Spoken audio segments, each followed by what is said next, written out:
Vamos a abrir nuestras Biblias en el libro de los Hechos, Hechos 9, versos 36 al 42. Leamos.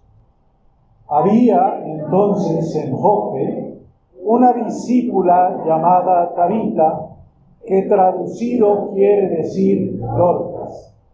Esta abundaba en buenas obras y en limosnas que hacía. Y aconteció que en aquellos días enfermó y murió. Después de lavada, la pusieron en una sala, y como Lidia estaba cerca de Jope, los discípulos, oyendo que Pedro estaba allí, le enviaron 2 hombres a rogarle: no tardes en venir a nosotros. Levantándose entonces Pedro, fue con ellos. Y cuando llegó, le llevaron a la sala, donde le rodearon todas las viudas, llorando y mostrando las túnicas y los vestidos que Dorcas hacía cuando estaba con ellas. Entonces, sacando a todos, Pedro se puso de rodillas y oró. Volviéndose al cuerpo, dijo: Tabita, levántate. Y ella abrió los ojos, y al ver a Pedro se incorporó. Y él, dándole la mano, la levantó. Entonces, llamando a los santos y a las viudas, la presentó viva. Esto fue notorio en toda Jope, y muchos creyeron en el Señor. Amén. Hasta. Gracias. Siéntense, por favor. Buenos días, hermanas y hermanos. Agradecidos al Señor porque nos permite celebrar en comunidad, orar, alabar, adorar, pero también escuchar su palabra, y que el Señor en esta mañana tiene un mensaje para mí, para ti, para toda esta comunidad. Amén. Poniendo en acción nuestra misión con nuevas oportunidades para la vida. Con nuevas oportunidades para la vida. Dice el refrán popular mexicano que la vida es corta y no retoña. Y vaya, si lo hemos vivido y experimentado en estos años de pandemia. Porque según esta idea significa que hay que aprovechar muy bien el tiempo, que hay que cuidar nuestras relaciones, que hay que tomar buenas decisiones, porque muchas veces nos lamentaremos o nos arrepentiremos de palabras, de acciones, de situaciones que no quisimos provocar, quizás conscientemente, o que no queremos vivir, o, ¿por qué no?, también de vivir lo nuevo, lo hermoso y placentero de otras épocas. Hermanos y hermanas, ¿cuánta gente nos puede incluir a nosotros y a nosotros? ¿Cuánta gente se lamenta al final de sus días por lo que no pudo ser o no pudo hacer, ni por ella misma o por otros? Pero también qué hermoso cuando hay satisfacción y plenitud por la vida que ha tenido y sus realizaciones. No estamos en un tiempo de hacer retoñar la vida, hermanos y hermanas, en este regreso a las nuevas normalidades. Que la vida retoñe con nuevas oportunidades para reorientar quizás el rumbo, las decisiones y los proyectos personales, pero también los proyectos familiares de nuestra iglesia y para nuestro país. Por supuesto, para este mundo. Es tiempo hoy de hacer una reflexión para preguntarle a Dios: Señor, ¿qué quiero que retoñes hoy en mi vida? En este día, para mí y para otros. Pero, hermanos y hermanas, hay algo muy interesante desde la fe cristiana, porque también es tiempo hoy de reconocer que la salvación, que es gracia de Jesús, de Dios en Jesucristo, esto por sí mismo no nos produce una vida diferente o una vida cristiana fructífera. No porque yo diga creo en Jesús, mi vida se transforma. Pero tampoco hace la salvación que Dios me ha dado que se cumpla la misión de Dios para nuestra vida. ¿Y por qué? Porque la salvación no está en la mente, sino en la transformación del corazón. Hemos sido salvos y salvas para servir a Dios y a nuestro prójimo. Cristianos que no estamos pasivos o satisfechos con lo que ahora no hacemos, sino que como nuevas criaturas en Cristo todos los días, se den a conocer en buenas obras y en frutos de vida abundante, porque esto es la salvación. Es para mí, pero es también para los demás, porque esa es la misión que Dios nos ha dado. Y como decíamos desde que empezó el culto, estamos muy agradecidos y agradecidas a Dios por las bendiciones del Señor. Entonces, si somos bendecidos y bendecidas, estamos llamados a bendecir a los otros y a las otras. Y como leímos en el texto, siguiendo con nuestra reflexión sobre hechos de los apóstoles, de los primeros cristianos, en este día hacemos memoria de una mujer muy especial en la comunidad cristiana.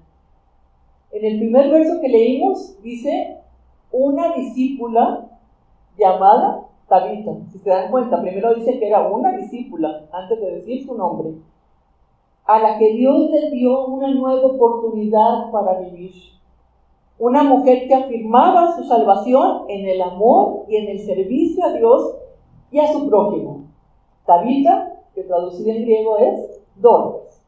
Su nombre en griego significa gacela.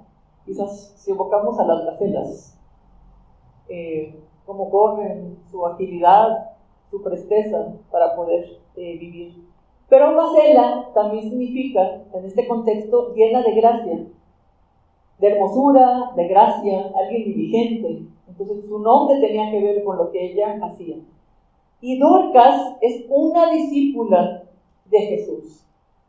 Y a mí me encanta esto, hermanos y hermanas, porque a veces utilizamos las palabras de manera muy superficial. Una discípula, en ese momento, ya de persecución, ¿se acuerdan? Hemos platicado.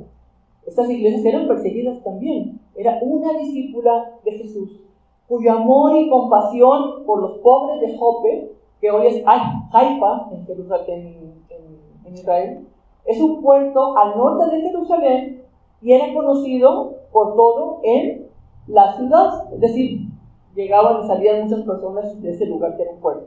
¿Qué hacía Dorcas?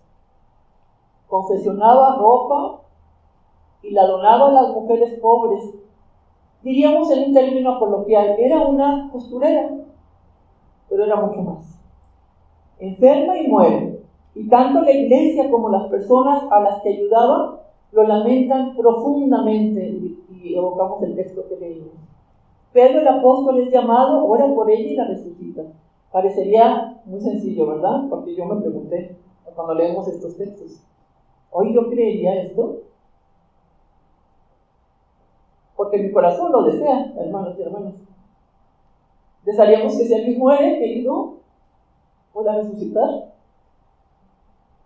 Desearíamos, ahora que acaba de pasar el Día de las Madres, porque cuando éramos niños o niñas pensábamos eso, que las madres nunca mueren. De alguna manera nunca mueren. Son presencia, ¿no? Quisiéramos que los que amamos nunca murieran. Y si mueren, pues que el Señor los resucite, porque los extrañamos mucho y nos duele mucho. Y fíjese que la única persona resucitada de la muerte por el apóstol Pedro en el Nuevo Testamento, y es una mujer.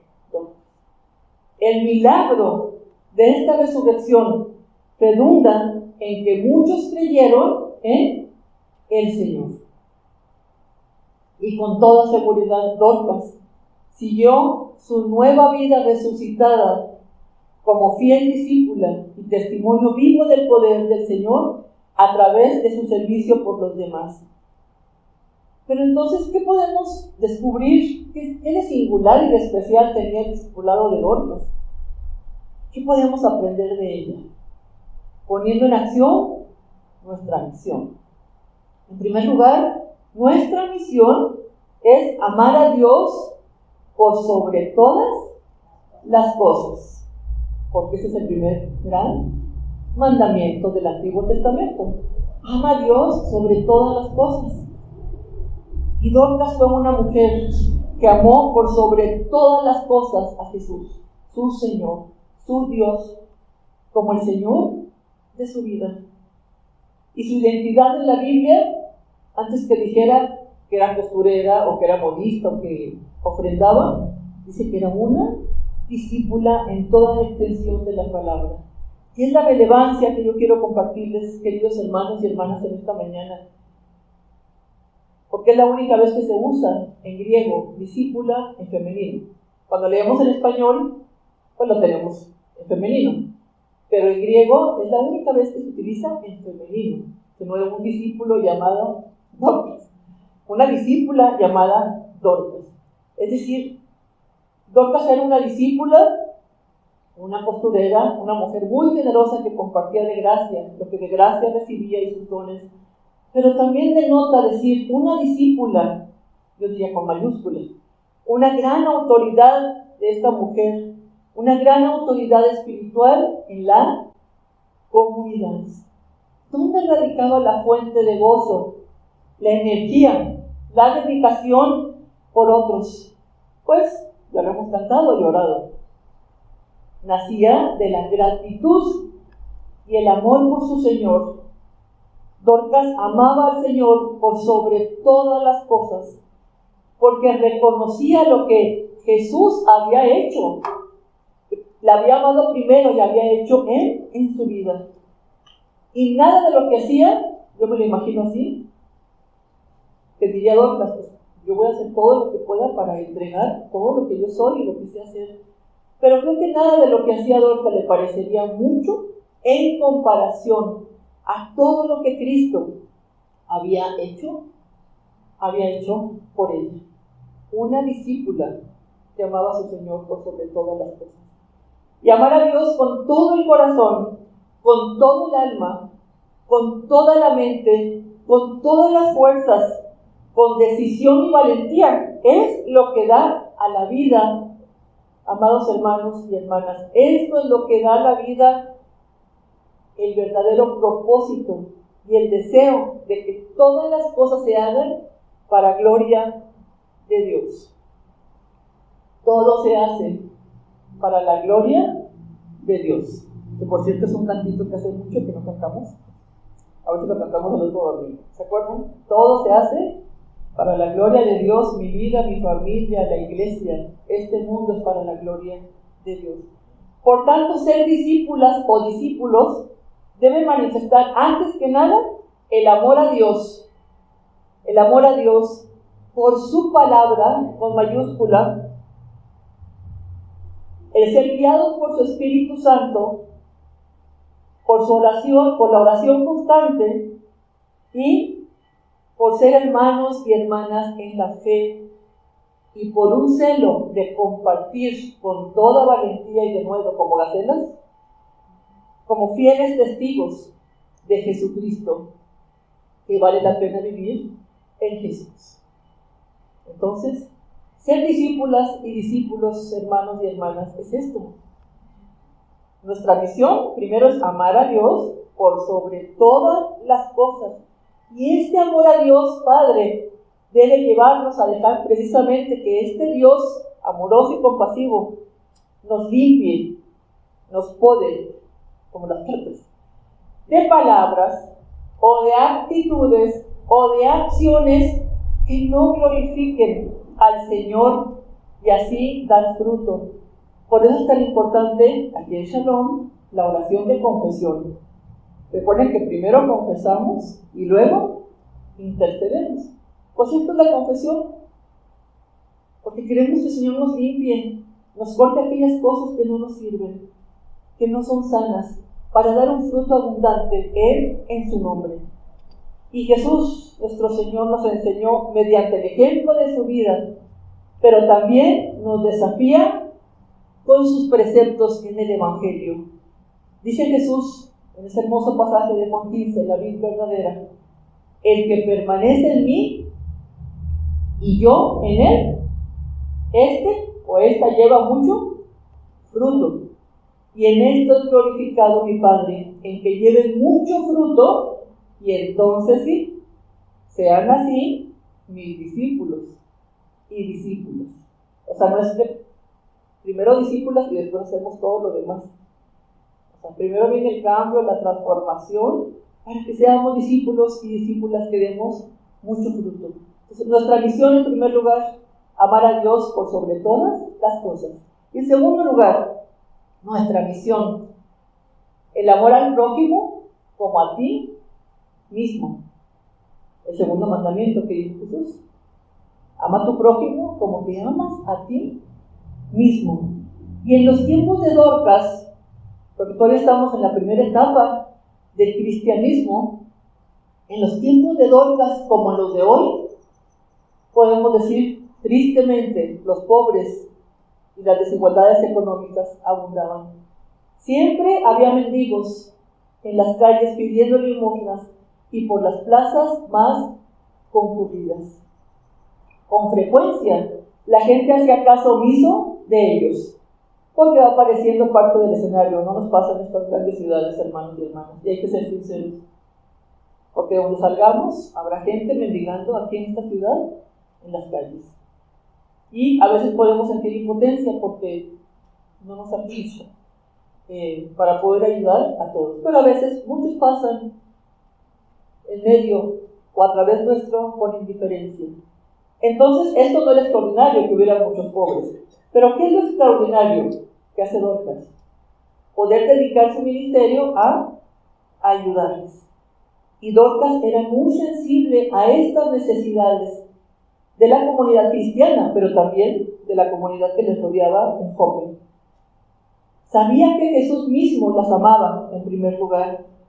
Dorcas conocía que Jesús había intercedido también por los más necesitados, cuando declaró que su misión era proclamar las buenas nuevas a los pobres, porque esto no había todavía escritura, pero por supuesto que estas historias de Jesús calaban hondo en el corazón de las primeras comunidades cristianas. Y dijimos que Jope era un puerto pequeño pero importante, donde la mayor parte eran pescadores, eran habitantes varones que se dedicaban a ser pescadores o marineros, y eso es un dato muy interesante, porque nos ayuda mucho a conocer el contexto. Con frecuencia, los pescadores o marineros, ¿por dónde realizaban su labor? Pues en el mar, tenían que salir al mar. Con frecuencia había naufragios, y por ello había muchas viudas, y por supuesto huérfanos, de estas familias, de estos pescadores y marineros. Dorcas pudo haber sido ella misma una viuda, y habitar en la casa que era usada como lugar de reunión de la iglesia. No encontramos, como en Lidia, por ejemplo, que Lidia sería una mujer que tendría más recursos monetarios. No conocemos mucho de Dorcas, pero sí era una viuda y habitaba en esta casa donde se reunía la iglesia. Si tenía muchos o pocos recursos, lo que sabemos es lo que hacían. Dorcas sirvió con lo mucho o mediano o poco que tenía. Y algo muy interesante aquí sobre las mujeres en el libro de los Hechos. Dicen, bueno, pero Dorcas era una costurera, no era una diaconisa, ¿no? Como Fede, después vamos a hablar de ella, ¿no? Y quizás tampoco tenía la facilidad de enseñar a la gran maestra que era Priscila, o de profetizar y de predicar como las hijas de Felipe. Pero ¿qué sí tenía Dorcas? Bueno, tenía 2 manos. Y eso, y su habilidad y corazón para poder tejer, bordar, coser, conseguir los recursos y trabajar con sus manos, y así servir a los más pequeños, principalmente, claro, a las viudas, si fueran sus compañeras y hermanas cristianas, pero también a personas del barrio y a sus hijos o hijas. Porque Dorcas entendió, hermanos y hermanas, que si lo hacemos a uno de estos más pequeños, ¿lo hacemos a quién? Como al Señor. Si lo haces a uno de estos mis hermanos más pequeños y pequeñas, lo haces como al Señor. Entonces, qué hermoso es poder donar del corazón a través de los talentos que tenemos, pensando, Señor, ¿tú te agradas de esto? ¿Lo hago bien? Tu nombre. porque tú me estás diciendo que sea movida a compasión ya misericordia. ¿Y cómo da satisfacción a la vida? Cuando con nuestros dones y talentos podemos servir a los que más los necesitan. Y por supuesto, al igual que Dorcas, porque supongo que no era fácil, toda labor de servicio, ¿qué requiere? Esfuerzo, requiere tiempo, requiere paciencia, porque a lo mejor las cosas no siempre nos salen como quisiéramos, y sobre todo requiere de un corazón abierto y generoso, empático, con los y las demás. Entonces, sentimos satisfacción si se hace con amor y plena convicción de que Dios nos envía a administrar. Ama a tu prójimo como te amas a ti misma. Yo creo que Dorcas se amaba mucho a sí misma, porque decía, soy una hija de Dios, soy una hija amada de Dios, me amo tanto que también yo amo a mi prójimo como a mí misma. La carga no se hace tan pesada, queridos hermanos y hermanas, cuando lo hacemos en el nombre de Jesús. Y no es verdad que cuando algo nos apasiona, lo hacemos con gusto. Cuando algo nos apasiona, lo hacemos con alegría. Cuando algo nos apasiona, lo hacemos de manera, a veces por tiempos prolongados. ¿Y qué decimos? Pues ni cansada me siento, porque estoy tan feliz que ni he sentido el tiempo que ha pasado. Y qué bueno, hermanos y hermanas, que tu profesión, que tu escuela, lo hagamos con esa alegría, con ese gusto que nos provoca hacer esa labor. Pero aquí estamos hablando también de cómo los dones y talentos que se ponen al servicio del Señor nos da mucho bien, más si lo compartimos y es para bien de los demás. Entonces, Dorcas estaba ocupada con un propósito muy definido de servicio. Y estar ocupados en el nombre del Señor sirviendo es lo que hace un corazón alegre, que constituye un buen remedio, dice el proverbio. Porque el espíritu triste, ¿qué pasa? Seca los huesos. Pero yo aquí lo relaciono con esto. El espíritu puede estar triste por muchas razones. Y la tristeza hace que yo esté ensimismada nada más en mí misma. Pero un corazón alegre, y lo hemos visto tantas veces, queridos hermanos y hermanas, aquí en Shalom, pero también en tantos lugares, cuando decimos, ¿cómo esas personas en esta situación están ayudando a los otros y a los otros? ¿Por qué creen en esto? Porque el corazón alegre da energía, da fuerza, da ánimo, también para ver por los demás. El abundar siempre en la obra del Señor, por muy humilde la tarea que parezca que estamos realizando, es bueno para la salud, hermano y hermana. Es un secreto. Cuando tú estés desanimado o triste, piensa, Señor, tú me has bendecido. En medio de la enfermedad o de la escasez, o de las situaciones que tenemos que lidiar, pero me siento bendecida. Y yo lo hago en tu nombre. Y esto va a ser también que mi espíritu, la doble porción de su espíritu me anime para poder continuar. Si creemos que no tenemos nada para darle al Señor, como decía Pedro y Juan, ¿se acuerdan? Pues no tenemos, ¿qué? Ni oro, pues ni plata. Pero sí tenemos algo, tenemos la palabra del Señor que nos dice que en el nombre de Jesús, pues levántate y vive. Y recordemos este hermoso himno, Señor, nada tengo para darte, solamente te ofrezco mi vida para que la uses tú. Creamos verdaderamente que cada uno de los que estamos aquí, hermano y hermana, y queridos amigos y amigas que nos escuchan, tenemos tantas cosas que ofrecer para poder animarme y poder animar también a otros. Que el Señor nos pueda sacar de nuestra propia indolencia o ensimismamiento y decirle, Señor, ¿qué tengo para darte? ¿Qué tiene tu vida, hermana y hermano? ¿Qué ofrecerle al Señor para poder servir a otros? Yo creo que hay muchos dones y muchos talentos. Tal vez algunos que todavía no descubres o no sabes que tienes. Pues pide al Señor que te ayude a descubrirlos. Y en el servicio, como dice el poeta, se encuentra la alegría. Amén. Nuestra misión, amar a Dios por sobre todas las cosas. Nuestra misión, amar a tu prójimo como te amas a ti misma o a ti mismo. Pero también nuestra misión es descubrir nuevas oportunidades de vida comunitaria. Y Dorcas, dice el texto, enferma, y después de un tiempo, parece ser que estuvo, no sabemos cuánto tiempo, muere.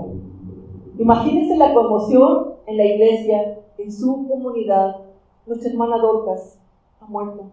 La iglesia se siente profundamente afligida, como las viudas a las que Dorcas en vida había ayudado con tanto amor y tanta generosidad. Había formado su grupo, yo digo, de costureras también, porque supongo que también les había enseñado ya muchas a que no solamente Dorcas, sino también otras podían aprender, y era la cadena, ¿no? La cadena de gracia que se iba formando en esa comunidad. Pero la partida de Dorcas mueve los cimientos profundos de toda la gente que la amaba, y parece que era mucho. Dorcas ya no está entre nosotros en físico. Será una gran pérdida para la comunidad, pero también para la misma ciudad de Jope. Entonces veamos el testimonio, porque no solamente eran los y las cristianas los que lloraban por Dorcas, sino también toda la gente que había ayudado. Toda una ciudad se conmueve por la partida de una persona tan amada. Las mujeres creyentes, sus hermanas en Cristo, las viudas que con dolor y amor hacen el ritual del lavamiento del cuerpo de su amada Dorcas. Pero parecía que en este momento y en esta iglesia Dios tiene un plan muy diferente, que lo que parecía una tragedia se iba a convertir en uno de los sucesos más importantes e impactantes del Nuevo Testamento en esta iglesia, en esta pequeña iglesia quizás, mira, grande, del primer siglo. Y es un misterio, hermanos y hermanas, los milagros de Dios, ¿o no? Porque por eso yo les preguntaba, ¿realmente creemos que puede pasar eso? Es un misterio. ¿Por qué unos sí o por qué otros y otros no? En el misterio de la voluntad de Dios, Pedro, con una inconmovible fe en el Señor resucitado, realiza uno de sus más grandes milagros en el nombre del Señor. Dorcas es resucitada, vuelta a la vida. Podemos imaginar el temor, la sorpresa y el llanto triste, que ahora sería el llanto de la emoción y la alegría, porque ahora todo inundaría a esa comunidad. La resurrección de Dorcas, y esto a mí me conmueve, porque la resurrección de Dorcas, así como conmueve a toda una comunidad, la resurrección de Dorcas se convierte en una resurrección de toda una iglesia y de toda una comunidad. Nuestra hermana Dorcas vive, y creo que si lo hacemos hablando de la memoria, ¿no lo hacemos así?